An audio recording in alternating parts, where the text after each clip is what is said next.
This will be nice. So did you want me to keep my responses like short Oh, or drag them out. drag them out? Ramble. Ramble? Yeah. Oh, geez. Now I get to ramble. Oh, my God. This one's all about Spyder. Uh-oh. Yeah. Jeez Louise. My name is Spyder Yardley Jones. I'm a local artist, educator, and I also am a proprietor. I believe that is a proper pronunciation for it. Basically, I'm like the roadie at the Art Gallery of Alberta. Okay, when did I start drawing? I would have to say it was probably in, the second grade.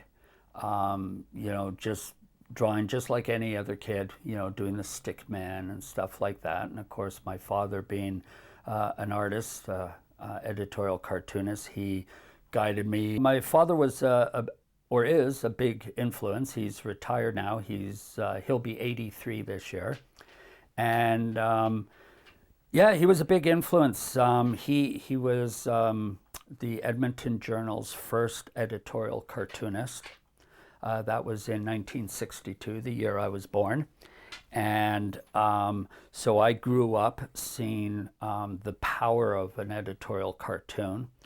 Yeah, it was amazing. Like I would have, when we came home from school, my mother would say, well, your father's done it again. And we'd go, what this time? And one of the presidents of the United States actually phoned up my father to complain about one of his cartoons. It was L.B. Johnson. So my dad was, at work, and the secretary said, well, you got to get this call. It's the White House. And of course, my dad thought this is not true. So anyways, that went on. He actually talked to him, the president. So I saw this and I was inspired. It's like, what a cool job. You get to piss off politicians and get paid. So in the evenings, we would sit and draw, and he would show us how to do things gradually through the grades, through elementary school into high school.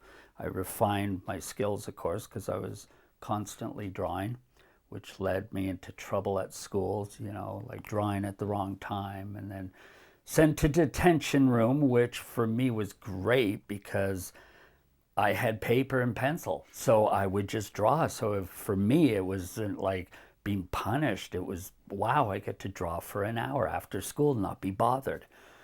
Then, of course, the teachers caught on and paper was taken away. And so I started drawing on the desk, and so the pencils were taken away, and then it became a punishment. My schooling was kind of interesting because since my dad worked for newspapers, we traveled around Canada. Like there's army brats who, they're the siblings of people in the service. Well, we were newspaper brats. And it was in about grade 5 that one teacher actually kind of noticed that there was something wrong with this guy. He's not just kind of acting up and causing trouble. There's something wrong. So she realized that I was dyslexic. So I had no idea what in the world that was at the time. But it was really good because up to that point, teachers just treated me as an idiot because I wasn't able to see words right or spell correctly. So there was schooling for me was horrible. I hated school completely. It was humiliation from teachers and lots of fights. I was like in scraps all the time just because I was in the wrong place at the wrong time. So I really didn't like school at all. Then went into college in Montreal, took mostly film courses, documentary film courses. Got into Grant MacEwan, took the graphics. This was about 1987-ish or something like that. That didn't work well. They politely asked me to leave, so I did because it was a clash, I guess, of cultures. I wanted to do sort of the independent underground fanzine, really choppy cut and paste, not the glamorous gloss The instructor, he liked hot rods and women in bikinis. So if you didn't draw that, you were not making the grade. So I left that, and I was kind of really in a dark area for a while. Tried to join the army. They persuaded me not to, if you can believe that. They figured, I don't know what was wrong with me, but they didn't want me. So I felt even more depressed. I mean, I couldn't even get in the army. So I then tried back at Grant MacEwan and got into the fine art and had the best time of my life there. And at the same time, freelancing, doing editorial cartoons with a small little paper, which I eventually got fired from that for, they said I did too many anti-Stockwell Day. He was a conservative politician at the time, that I was doing too many anti-him cartoons. I did two, so anyways, it was a conservative paper. So they dropped me, but I kept on doing it, and then Vince got into having art shows down in Arizona, and that was really great. And then I've had shows around town. So yeah, my teaching, well, how it all started, I mean, when I was doing freelance artwork, I was asked to come into schools for like a career day thing. So I go in and explain what I did. Then my dad, he was doing an adult cartooning class at the U of A Extension. One day he couldn't make it, so he asked me if I could take over. So I did, went really well. And so he said, well, how did it go? And I went, I liked it. And he goes, well, okay, if you like it, I'm kind of sort of not into it. Why don't you take over? So I took over that course, and then from there I was hired by the Edmonton Art Gallery about 16, 17 years ago. So I was there doing Saturday classes. Then I was teaching at other summer camps. Then I started teaching at the Youth Right Camp.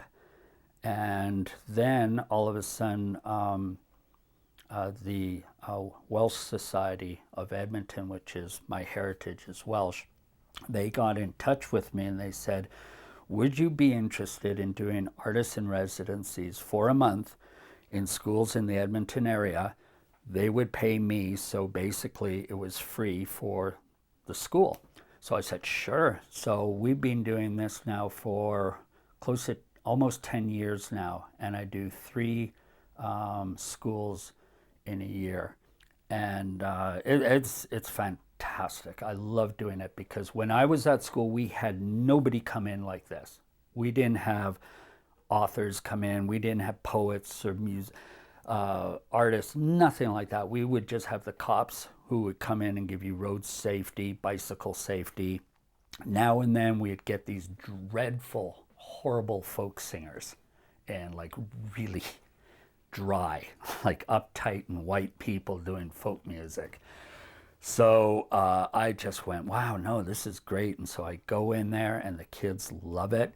And I know how to talk to them. I think it was because my first teaching that I ever did was I was a swimming instructor. So I was able to teach people who were afraid of water to actually swim. So I was told by a teacher, said, if you can make a person learn how to swim, you can teach anything. So with my love and enthusiasm for, artwork, I take that into the schools. And if I can reach one kid who will really understand and appreciate art, that is fantastic. And I get piles. I've got a box just full of letters and thank you notes from the kids. And I just can't throw them out, so I've got them dating way back. Yeah, it's just fantastic. I love it. I couldn't be a full-time teacher. I have so much respect for them now because I've walked in their shoes. I have met myself as that hyper shy kid who just can't sit still and just, is dynamite.